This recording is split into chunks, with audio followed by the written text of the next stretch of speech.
মণ্ডপে মণ্ডপে পুরোদমে চলছে বাঙালি সনাতন ধর্মাবলম্বীদের অন্যতম বড় ধর্মীয় উৎসব শারদীয় দুর্গাপূজার প্রস্তুতি। প্রায় সব মণ্ডপে প্রতিমার কাঠামো তৈরি হয়ে গেছে। কোনো কোনো মণ্ডপের প্রতিমা পুরোপুরি প্রস্তুত হয়ে গেছে। বুধবার দুর্গাদেবীর ষষ্ঠাদি কল্পারম্ভ ও বিহিত পূজার মধ্য দিয়ে শুরু হবে মূল আনুষ্ঠানিকতা। মহালয়ার মধ্য দিয়ে শুরু হয়ে গেছে দুর্গাপূজার আনুষ্ঠানিকতা। কেবল বাকি দেবী দুর্গার সেজে ওঠা। কাজ এখনো শেষ হয় নাই, তবে আমাদের আর হাতে সময় নাই, আছেই মাত্র একদিন। এই একদিনের মধ্যে কমপ্লিট করতে হবে। আমরা খুবই ব্যস্ত আছি। রাজধানীর মণ্ডপগুলোও প্রস্তুত দুর্গোৎসব ঘিরে। কেমন হলো এবারের দুর্গাপূজার প্রস্তুতি?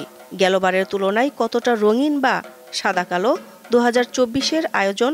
সার্বিক প্রস্তুতি আমরা গ্রহণ করেছি। আইন শৃঙ্খলা বাহিনীর পক্ষ থেকে, যৌথ বাহিনীর পক্ষ থেকে আমাদেরকে আশ্বস্ত করা হয়েছে সার্বিক নিরাপত্তার বিষয়টি। সেই বিষয়টি সামনে রেখেই আমরা আশা করছি সকলের সম্মিলিত প্রচেষ্টায় আসন্ন শারদীয় দুর্গোৎসব আমরা সুন্দরভাবে সমাপ্ত করতে পারব। ঢাকের বাদ্য আর শঙ্খের ধ্বনিতে হিন্দুদের মাঝে উৎসবের আনন্দ। এই আনন্দ কতটা নিরাপদে উদযাপন করা যাবে তার উত্তর দিল আইন শৃঙ্খলা রক্ষাকারী বাহিনী।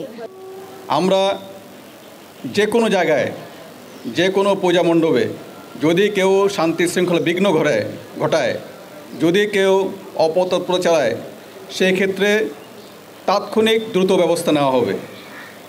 শৃঙ্খলা বাহিনীর সঙ্গে, আনসারি বাহিনীর সঙ্গে ভলান্টিয়ার গ্রুপ রয়েছে, তারাও কিন্তু 24/7 কাজ করছে।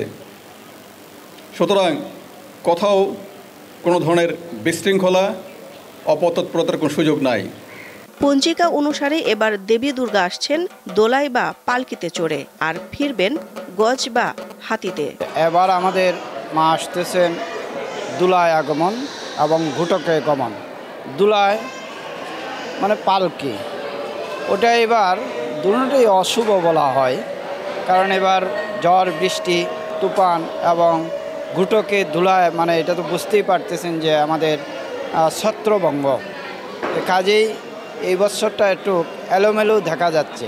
আগামী 13 অক্টোবর বিজয়া দশমীতে দেবী দুর্গার প্রতিমা বিসর্জনের মধ্য দিয়ে শেষ হবে উৎসব। দিলশাদানি, দীপ্ত সংবাদ, ঢাকা। সর্বোচ্চ বিদ্যুৎ সাশ্রয় যমুনা এসি। মাত্র 24 টাকায় এসি চলবে সারাদিন। যমুনা এসি।